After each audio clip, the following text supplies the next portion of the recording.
Welcome to mymostlife.com. Each week we focus on one of our 8 themes in Most Life. This week it's E and it's Energy Week. This time it's on juicing. Yes, friends, there is a plethora of info on juicing, and I'm going to get to some of the key points for you. I'm Mo Fall, and I'm the creator of the Most Life system. And you know, I've had my health challenges. As a breast cancer survivor, I've recently taken my health more seriously. You know, over the past 6 years, I've really had to investigate and look into the best nutrition because I didn't realize just how important what we eat really is. And you know, our bodies can handle so much and process so many toxins, but it's important what we take in. Studies show that today's mass food production isn't giving us the essential nutrients in foods that were available just 40 to 50 years ago. So we need to be more aware of what we eat. We need more highly concentrated nutrients in our diets. Studies document that the soils are getting depleted, and early picking of fruits and vegetables, since they have to be shipped from around the globe in many cases. You know, look, I like having strawberries in the middle of winter, but this mass transportation has caused a lower nutrient quality in most of our fruits and vegetables today compared to past decades. So we can add more to our plate, or we can snack on carrots and celery. But is that really enough? Many natural health remedies include juicing, and the popularity of some of these approaches has caught the attention of many more people over the past few years. It's caught on with me, and for good reason. You know, I can personally thank Carr. She's the author of Crazy Sexy Diet and other related books. She had a cancer bout, and she continues to fight cancer by eating healthy and juicing every single day. Her books and how-to guides really help me understand the best of juicing. But actually, I can thank my hairdresser for telling me about Carr a couple of years after my cancer recovery. You never really know where life's changing gems will come from, and I am now very close friends with my hairdresser, and she and I still talk juicing and keep each other into the rigors of juicing. You know, lucky for all the people who work with her in her hair salon, she does it every day, almost all day long. She has juice that she's sharing with her employees. Now that's the spirit of juicing, and that's the spirit of sticking with something. You know, even further back as a kid, I remember the wonderful LaLanne.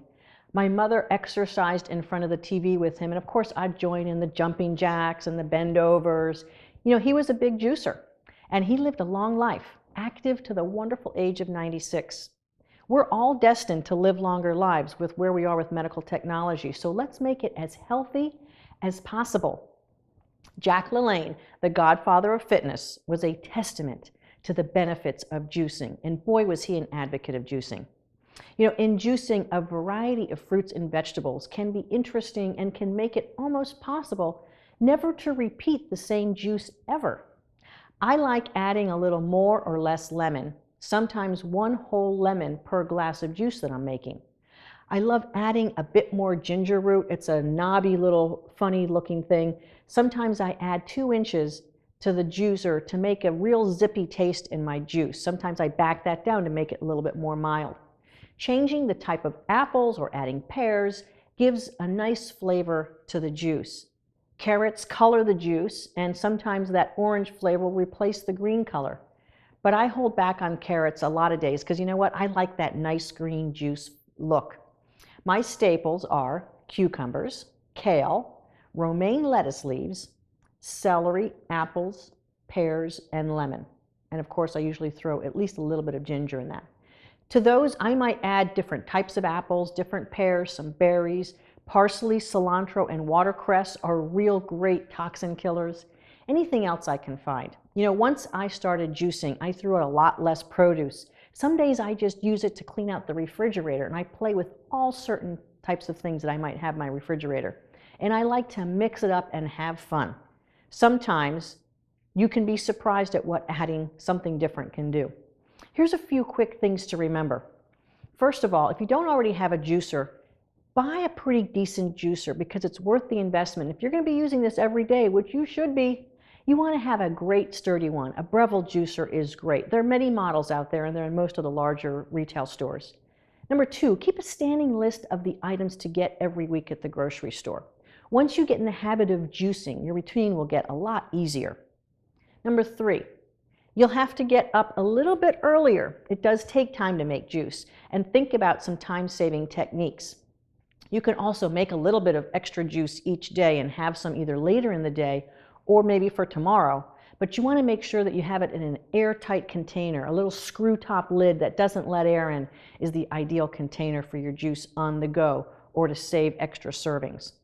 Number 4, don't be shy about adding ingredients. The only rule to follow is to make something that you'll enjoy and that you'll drink. My rule of thumb is that I use 3 fruits and 3 vegetables, and I mix those combinations around. If you want to know more about how I keep my juicing regimen organized, download the idea sheet at mymostlife.com this week, and it's a great place to get your juicing regimen started. If you already juice, have you added interesting ingredients like beets? Do you add ginger every day? It's a great thing to add to your daily intake. It's almost medicinal. Save your extra juice, like I said earlier, in an airtight container, a mason jar or glass with a container on an airtight lid. I just went to Amazon and ordered a few for that purpose. Make juicing something that you can stick with. Either keep the fun in it, or make sure that you're continuing to remind yourself of the good feelings to stay alive and to have that health every day. You have to get something out of the routine in order to keep it going. And here's a few tips that have kept me going. Number 1, I read about juicing recipes and follow a few super folks who are really into juicing. Foodmatters.com, Chris Carr, as I mentioned earlier, and a gentleman named Jason Vale, who's a real super juicer. He even has a juicing retreat center and has some great documentaries about the miracles of juicing. Number 2, I enjoy finishing vegetables and fruits that I buy. Like I said earlier, I used to toss out a lot of spoiled food regularly. Now I juice things before they go bad, and I feel terrific about saving money and not wasting food. Number 3, get others involved, whether at home or at work. Find a juice buddy. My partner and I live for the juice in the morning, and when we miss it, it's missed. So like anything that you need to stick with, have a buddy to help you stay the course. Stay engaged and motivated because it's a real plus to staying on any new habit. Your energy and vitality is so important to living the life that you are meant to live. Give yourself the gift of juicing.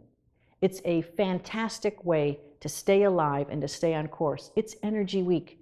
I know it's a busy time, so let's give ourselves a few other quick reminders. Get your sleep, 6 to 8 hours for most of us, and stay well hydrated. So among juicing, sleeping and staying well hydrated are keys to a full energy life. Remember, it's half your body weight in ounces. And when you wake up in the morning, get 16 ounces of water first thing in the morning. Start every morning with gratitude and water. And have a great week and enjoy your juice. Have a fantastic week. Visit me at mymostlife.com for additional recipes and healthy tips, and let's live our most life.